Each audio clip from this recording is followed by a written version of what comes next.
You think she's a good girl, but once you get to know her, you realize she's everything. She's crazy, she's funny, she's honest, and you'll never know what she'll do next. Oh my gosh, I am so glad you came back again this week. It's amazing. You're not going to believe this wonderful woman that I have here, Marley Casanova. Marley, do you remember where we met? I do. Where did we meet? I do. I was emceeing a superstar speaker summit, and you were giving me amazing energy the entire time from the audience. And we just connected. We connected. And then the next thing I found out about Marley is she said, she's done a TED Talk, which, I'm having all these guests on here that do these TED Talks. I'm meeting a lot of great people. And Marley has actually done 2 TED Talks. And also, Marley is a wellness at work consultant. Now, what does that mean? You know what I love about your show? It's called Being Tracy. Yes. Right? So your show isn't about doing and performing and achieving. It's about being yourself and kind of celebrating all that is. So being a wellness at work consultant allows me to kind of remind people that we're not human doings, we're human beings. And I love that your show does that too. Oh, thank you. And I can say what it's like to be me, but I can't say what it's like to be Marley. So we're going to find out. We've got her here to sit in our chair. We're going to find out what's going on here and what makes Marley so amazing. And I can tell you the first thing is she brought me this gift. Hey, I love it when someone brings me a gift, but this is about I am kindness. Now, do you want to explain to our viewers? I mean, that Marley is all about kindness. Okay. This is something that really attracted me to her too, is that she's got this great aura. Oh. And so tell us, now you brought this gift in. Now these are cards, you said. Now is this for me to look at? That's for you. And get a little juice. Get a little juice, like my dad used to say. I call it a little spark of inspiration. I love it. It's so neat. So I can put these in my bedroom and look at them every once a day and read it and think, I feel so kind. Or how can I be kind today? It's a set of 21 double-sided cards. And it says, I am kindness, because it is one thing that this one says, leave a generous tip for the awesome server at a restaurant. Okay. That's a good tip. So the purpose is to inspire you to park. PARK is an acronym for Perform Acts of Random Kindness, which is my mission and my message as a keynote speaker. And even with the wellness consulting that I do, it's all about inspiring people to be more kind to themselves, to each other. Encourage someone with a hug, high five, or kind conversation. Like this. And you know what? Sometimes you need to be told that. Sometimes it's not so easy to be kind, right? It's not. We need a little spark of inspiration. Like, hey, go do that today. So you have said that kindness is a superpower. What do you mean by that? Oh, I do.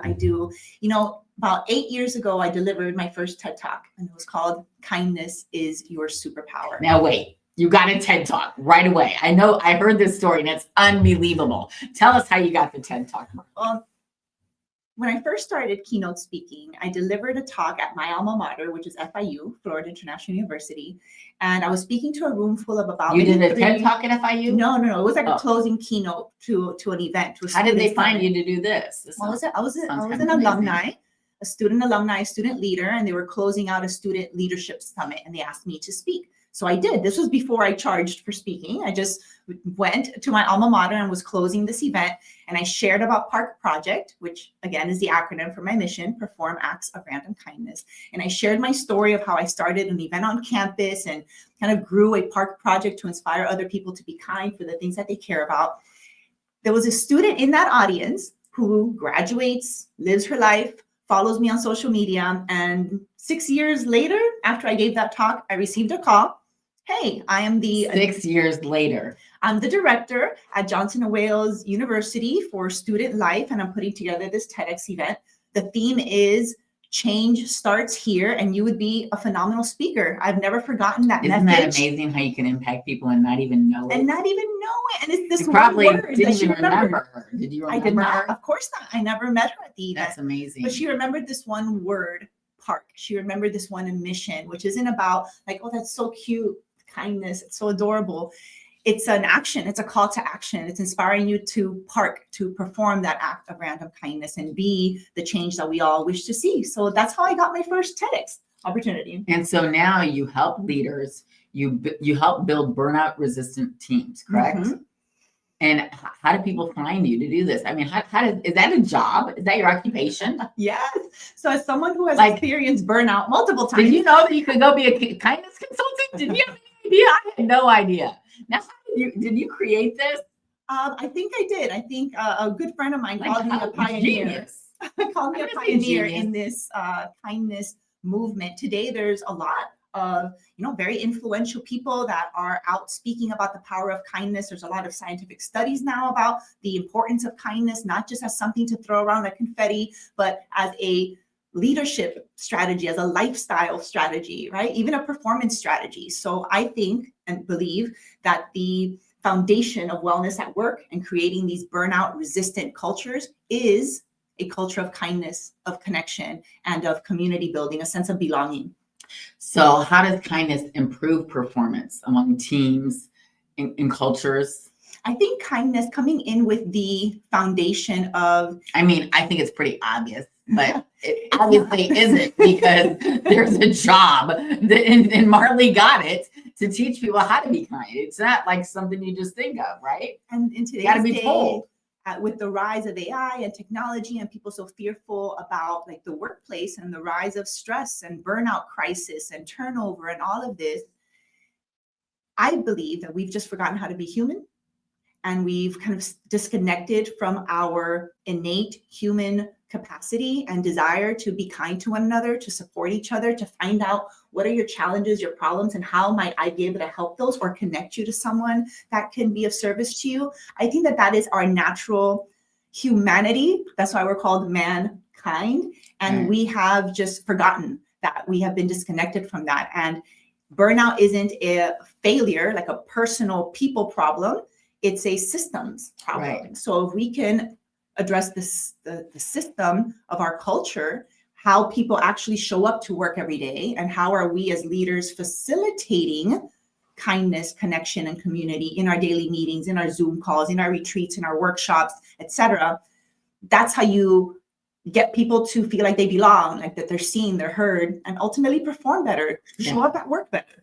What does burnout look like? I mean, what would you say tired versus burnout? What's, how do you know what someone's just tired?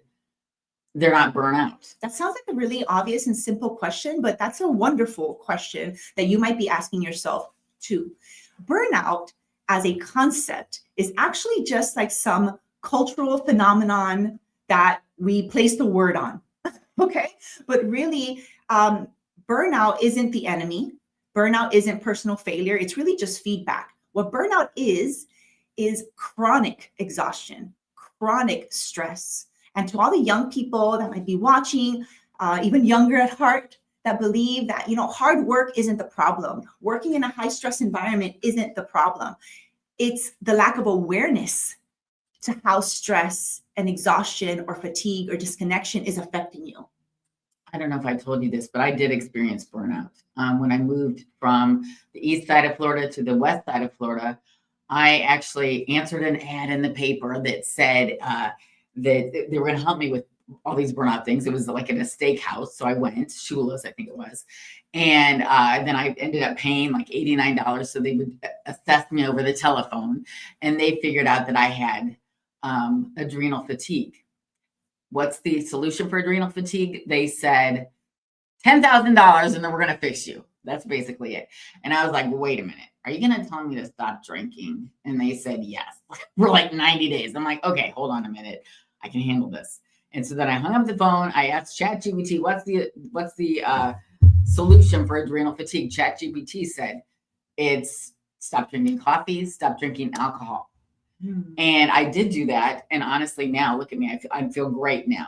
But that was in January when I first moved here, and I was exhausted. And I think I can totally relate to this story that you're telling, because I think a lot of people are going through this. I've talked to, other people that I know, and they're like, well, maybe I've got adrenal fatigue. So what do you think is the way that people know that they have something like that they can fix? I think that's a wonderful question, because it comes back to awareness, right? Stress and burnout aren't the enemy. Lack of awareness to how stress is manifesting in your life, in your thoughts, in your emotions, and your work Burnout happens when we are disconnected from the experience of stress in our body. It is chronic stress and exhaustion. Right. So one thing that many people maybe haven't considered is that you can burn out doing work that you hate. But did you know that you could burn out doing work that you love? Hard work isn't the problem. Mhm. High stress isn't the problem. I spent 2 decades producing large scale, high stress, high impact events for corporations, government, nonprofit, you name it. That is high stress work, and it's for the Right. people, and it's high impact, and I loved it. And I burned out completely, meaning I lost the joy for my work. I felt like this is something that I have to do, like it's forced rather than something that I get to do, right? So if you are feeling these things, you're like, I'm fine, but you know, deep down, you're kind of like secretly not fine. Those are the early signs of burnout. And the way to start to address them. Do you think burnout is the same as adrenal fatigue?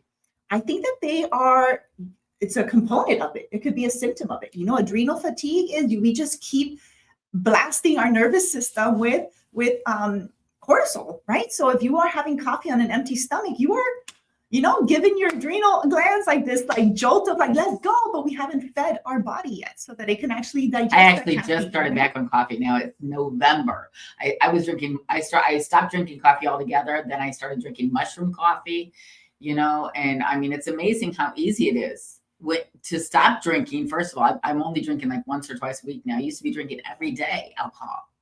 And it's amazing when that's your habit. You can't even imagine. Like last night I went to this rehearsal dinner. My daughter is getting married, my youngest daughter.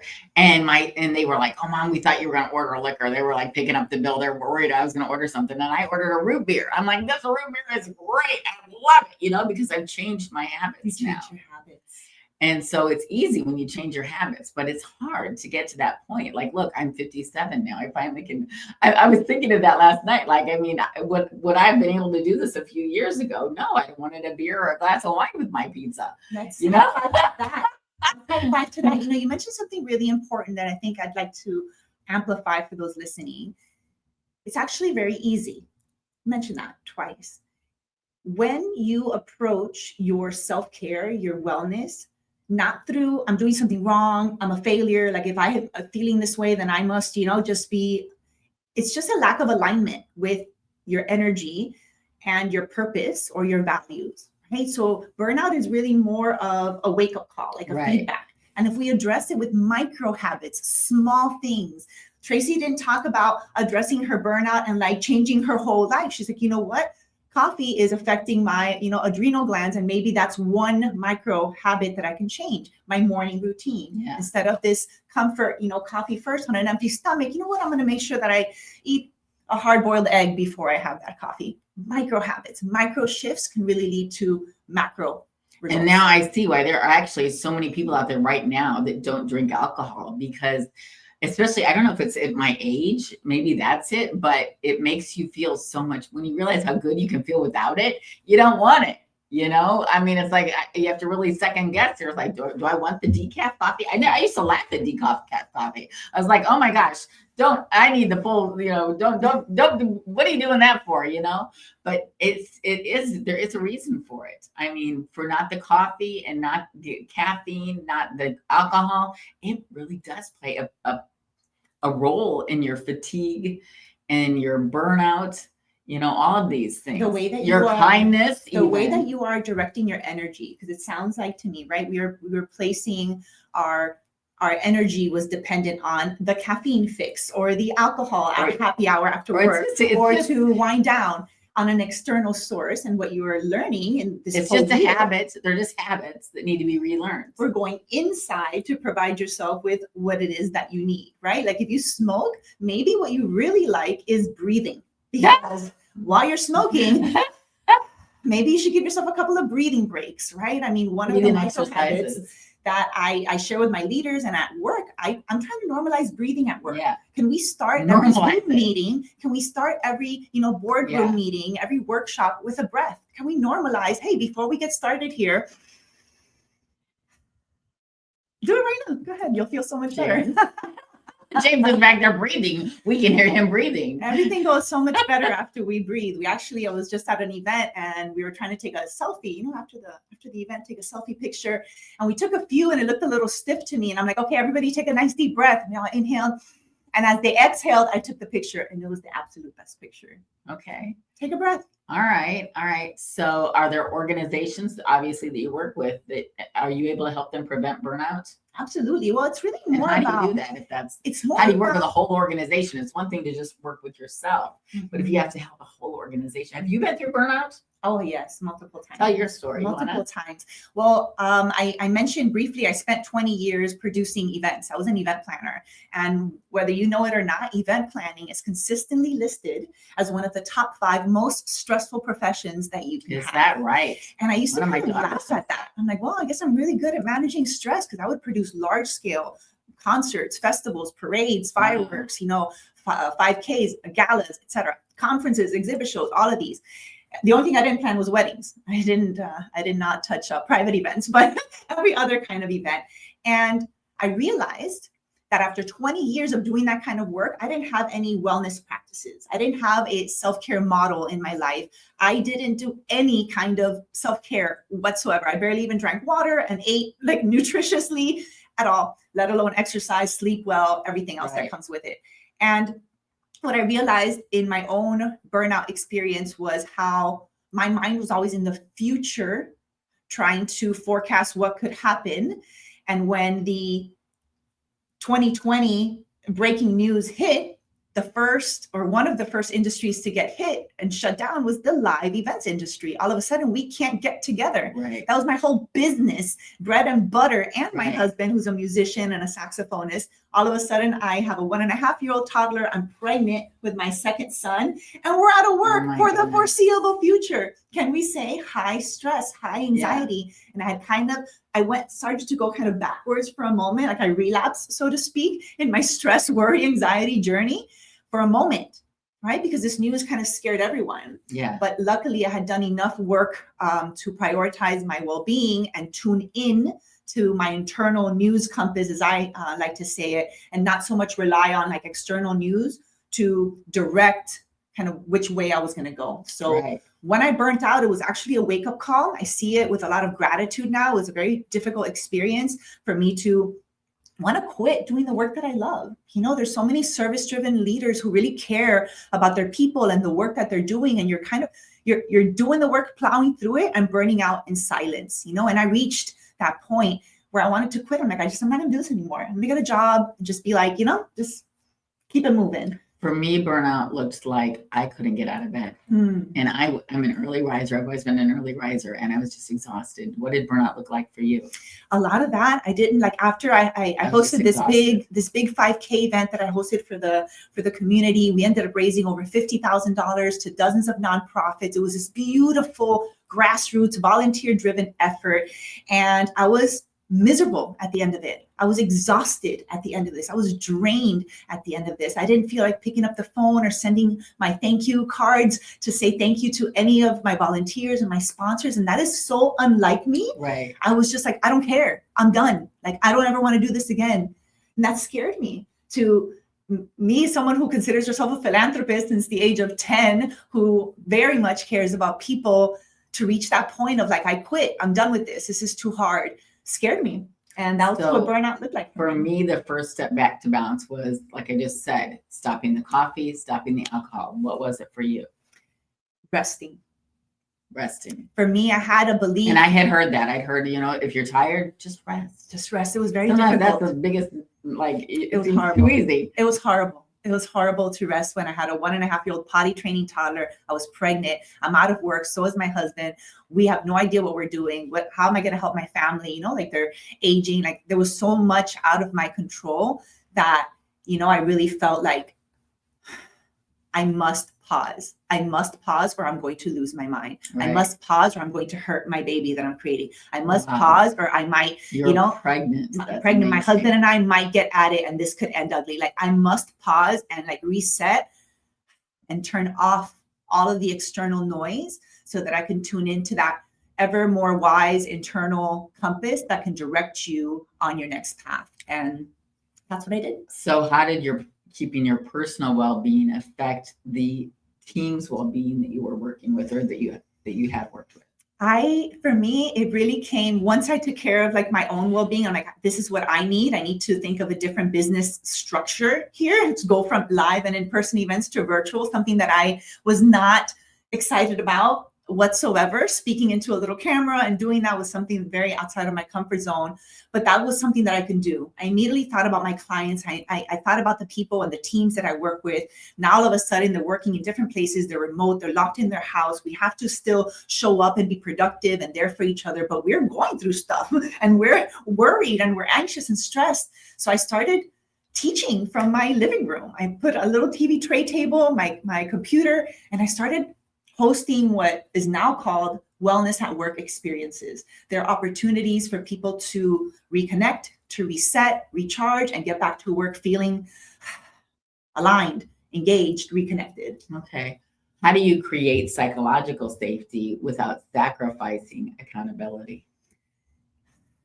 So I think psychological safety, that's a deep question, because psychological safety depends on you feeling like you belong. And just to circle this conversation back to kindness, which is where it always comes back for me, kindness is the foundation that allows people to feel safe, seen, heard, valued, understood, empowered, all of those things. So when we actually hold space or create a container to promote that, to nourish that, to nurture that in our people, it does the psychological safety for you, right? And sometimes kindness is seen as a soft skill, as something that, will make you kind of weak as a leader. And this goes for leadership and this goes for parenting. Clarity is kindness and firmness is kindness. If you can be clear and firm about the values that you have as a business and as a workplace culture, you're clear about those and you're firm on holding those standards, that's a way of creating psychological safety and accountability, because people know that they can count on you. They can know they can trust you because you're showing you care. And that's the beautiful superpower of kindness. Do you see kindness as a strategy? I see it as a life strategy. I see it as a performance strategy. I see it as a leadership strategy. I see it as a world policy strategy. I think that if kindness was seen less as some cute, fluffy, soft, elementary skill and more as the foundation of who we are, a lot of change would naturally occur. How has the hustle and grind culture failed us? Oh, I mean, this is what we all think that we have to do. This is what I've always been taught. You got to get it done as fast as you can. How do you see the world turning now? More to kindness, more to patience. I think that we are seeing, if the world is our mirror and what we are seeing is supposed to serve as a mirror for what's actually going on inside and get you to reflect on things, I think that we are seeing a lot of examples of who we are not and who we don't wish to be. And that's a good thing then, because then there's awareness, right? There's that other side of the coin, like, no, that's not what humanity and what I want my workplace, and my people to feel like at work. And then you're able to actually be intentional about the workplace culture that you're trying to create. So I think that there might be a perception that people are unkind and that we're living in this negative, horrible world, and, young people, like, what's going on with them? And what I see is a lot of opportunity to remember who we are and to support each other in building the skills that are required to not burn out. That's why I'm not trying to fix burnout or end burnout. We're trying to create resilience against burnout. Is that a shift from achievement to alignment? That's beautiful. That's exactly right. That's exactly right. Okay. So how can we grow and scale without losing ourselves? I think by having a practice of checking in, a practice of tuning out external noise and external direction and guidance for your life or for your business, and have a practice of tuning inward, to notice how well you feel about yourself, your business, your life, your relationships, and notice what changes need to be there, right? And I think that that's what people are struggling most with and don't want to do the work. we're here blaming burnout and hard work as the problem. That is not the problem. The real hard work is in self-awareness and being able to hold up that mirror and say, what are the changes that need to happen here to support my well-being and to support sustainable success? Okay, what is one belief of success that you had to relearn in order to stay healthier? We talked about it a little bit here. For me, I saw rest as a reward. I saw rest as laziness, almost like you are not allowed to rest until you've worked really hard and you've worked yourself to exhaustion. And for me, I think one shift that really helped bring me to where I am today, where I feel successful and I feel well in every area of my life, has been that practice of kindness towards self. Pause, check in, how am I feeling, and willingness to be honest and make changes. Okay, did you have to relearn kindness so that you're not feeling like you're being too soft or being too permissive? Was that an easy thing for you to do? No, not at all. I think that there's a lot of beliefs, and people have kindness completely backwards as something that is a soft skill, like we talked about, or something that is just cute and a nice philosophy, when really it's the most important way of being that we can tap into, that we can teach our children to be, that we can exercise in our employees to perpetuate that, what I call currency of kindness, that ripple effect. And that's why I call it a superpower, is because when you prioritize that as your North Star, magic happens, synchronicities happen, people come into your life, opportunities come into your life, karma, whatever you want to call it, comes back and pays you tenfold. And that's a really beautiful thing to experience in your personal life.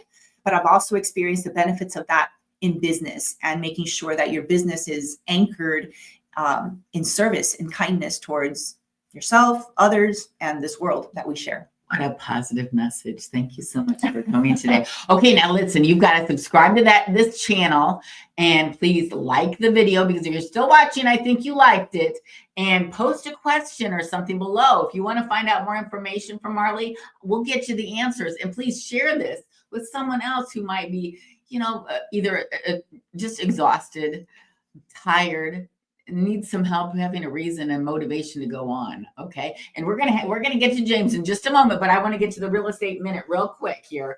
A lot of people think the real estate market is shutting down now because of the holidays. Do you believe this? You know what? Right now is the most amazing time to be looking for a home.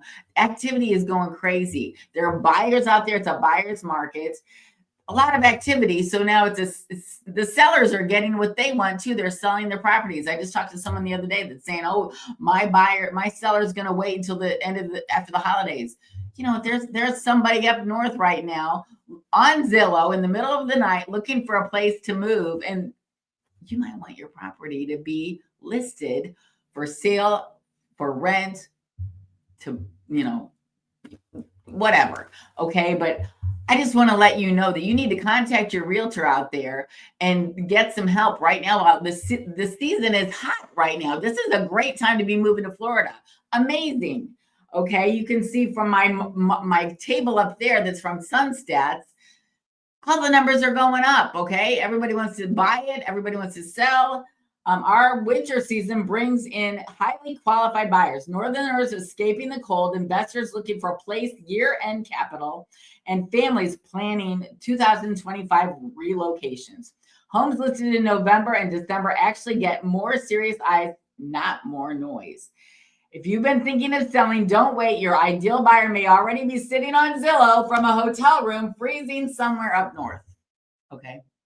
So anyway, that's just your reminder to reach out to my girl right do here. It right now. Got a realtor? Reach out to your realtor, the best one that you've got close to you. And if you don't, reach out to me. I'd be happy to help you anywhere here in Florida. And I've got a network all over the United States who can help you too. So just let us know how we can help. And now we're going to give the floor to our greatest producer here, the pastor of my church, James Henderson. Do you have any questions, James? Well, just for clarity, I'm the only producer here. So that automatically makes me the greatest. I will tell you, Marla, that you have inspired me today, because because Tracy will tell you that the reason that we're doing this is because I have all this equipment and stuff and I haven't been using it because for a couple of years now, I've wanted to do a podcast called The Hospitality Revival. For 30 some years, I was an executive in the restaurant business, and I spent all those years living a burnout life. And I spent all those years being nice to people, even when I didn't want to be nice to them. And now I'm in the business of serving people so that they can serve their higher power. And so I believe that what you're doing and what you're talking about is very, very important. And I think the thing that you said about it's not just some fluffy idea is maybe the most important thing that you said, because when people say, oh, they have a speaker that's coming in and that speaker is talking about being kind and being nice and all those other things. Oh, we've heard that before, but we're not doing it. Right. So talk a little bit about how we can get from talking about it to doing it. Because sometimes we're waiting to see other people do it, but we're not doing it ourselves. I love that so much. That's why my action phrase or my tagline, I always say, is be the spark. Be the spark. And SPARK is an acronym. I should have told you, I'm a serial acronymist. I'm a person who obsessively I think your TED Talk said that. I remember now. I have to tell people because I have my own language. I have my own language. But to be the spark means to take that initiative. I'm not here creating cute, clever acronyms for you to agree with me or think I'm so clever. I'm using them as frameworks to help our brain remember to be the thing, to do the thing, to be the spark. And spark is what I've learned in my journey of burnout to breakthrough or balance, if you will, is that if you want to truly be the light in this world, the change that we all wish to see, you must learn to be someone who performs and receives kindness. Spark, someone who performs and receives kindness. Awesome. So how do we start making these changes, these real changes, where we go from just being an inspirational speaker, which I was for a very long time, talking about kindness and inspiring people, to, hey, wake up everybody, we need to do this thing because what's going on here? Just talk about it. Right? Seeing how kindness is the foundation of wellness at work, and how we can actually make these changes is by addressing culture. And stop saying, people are failing and people are wrong for experiencing high stress and burnout and not having the skills or the resilience to deal with this. The people aren't the problem. It's not your fault. Right. It's a systems problem. And culture is the way that people actually show up to work, their actual behaviors, the actual patterns and habits, or micro habits, as I call them. Mm-hmm. So once we address that in our orientations, in our team building trainings, in our retreats, in our conferences, in our people Zoom meetings that are boring people half to death, there are strategies based on kindness and science-backed simple strategies that can help to shift the culture in our workplaces so that it goes from just a nice one-time keynote speaker that we paid a lot of money to come in and make us feel good one day to something that we actually practice on a daily basis. Now, I know people call you, or you told me when I first met you, your name is Marley Q. What's the Q for? So I'm Cuban. My parents named me, I'll take a breath, Marlene de la Caridad Quincoses is my birth name. Marlene de la Caridad Quincoses. De la Caridad is beautiful because it means of charity. And I didn't realize. You're from Cuba, you said? Yeah. And I was born on September 8th, which is the day of the Virgin Saint of Charity. My father's birthday. Beautiful day. I think it's the most beautiful day of the whole year because it's a day that reminds me of who we are and who we were born to be. We were born to be charitable. We were born to be of service to each other. And it just takes some work to reconnect with that on a daily basis and remind ourselves. That's why we love when we see kindness. That's why we smile when someone shares it with us, because that's how we are wired to be with each other. So I think I got off on a little tangent there, but hopefully you feel my heart there and how important it is to not just talk about it, but be about it. I want you to be a Parker as a result of watching this awesome podcast interview. Well, thank you so much. What a great message you brought today. James, do you have any other questions? I do not. Well, this has just been a blast, hasn't it? I'm so glad you guys tuned in again today. Please Like I said, subscribe to that channel if you haven't already. Hit the like button so we know that you love seeing Marley and learning from her today. Post a question. Tell us what your favorite part of the interview was and share it with someone else out there who might want to consider kindness. Be the spark. Love you guys. See you soon. You think she's a good girl, but once you get to know her, you realize she's everything. She's crazy, she's funny, she's honest, and you'll never know what she'll do next.